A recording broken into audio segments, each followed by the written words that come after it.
Hello, I'm Joshua Champion. Paper is What is Energy? I basically started writing this and thinking about it for the last year or so. Since my 12th grade in high school, I started basically, well actually let me restart this. I'll read my first and I believe second paragraph. Give a brief history behind this. James Prescott Joule, December 24th, 1818 to October 11th, 1889, was an English physicist who described heat as a form of energy. He worked with other noted physicists such as John Dalton and Lord Kelvin while studying at the University of Manchester in 1835. His works later assisted in the beginning of the refrigeration industry in the 19th century. Quote, "The value of the mechanical equivalent of heat is generally represented by the letter J, and his standard unit of work is called the Joule." End quote.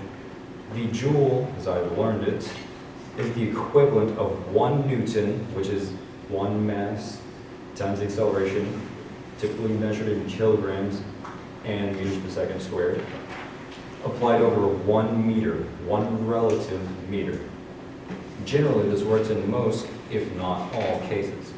However, I seem to have a relatively disparate understanding of the common measure for energy, the Joule. First began to learn physics, accepted just about everything without question. But over the course of 2 years from today, which the day was December 12, 2014, to learn that energy is measured in joules mathematically works and does have great support. But the one concept that made me question the entirety of joules was the concept of kinetic energy of a moving object and how it is measured, which is measured in half mass velocity squared. That is how kinetic energy of an object is measured. But it also, mathematically, shows that if the velocity is doubled, then the energy is quadrupled. At first, I just accepted this, and I learned over time that in relative frames, joules cannot be added to each other. So, saying that you got 2 different cars, and let's say an inelastic collision occurs, they don't have the sum of the original kinetic energy. In fact, it is less than the original. It is not equal, and that defies the first law of thermodynamics, which states that energy cannot be created or destroyed, only change from one form to another. So 100% is not equal to 100% here. So I made me question, why is that so? I mean, it doesn't seem right. This is the first law of thermodynamics. Very basic, very simple. Occam's razor even just supports this thoroughly. So going further, I noticed that momentum was used when it came to inelastic and elastic collisions, saying that you multiply the mass times velocity and the mass times velocity, added together, and then divided by the sum of their masses, which gave their new average velocity. Seemed reasonable, and not only that, but the momentum in the beginning is equal to the momentum in the end. 100, 100. That obeys the first law of thermodynamics. So that seemed pretty reasonable. I mean, if it obeys that, then sure, I'd go with that. Over time, it just made more and more sense to say that momentum is really energy, not joules. But one point really caught me was the deceleration of, say, a car going down the road. You hit the brakes, and it takes like approximately 4 times as far if you double the velocity.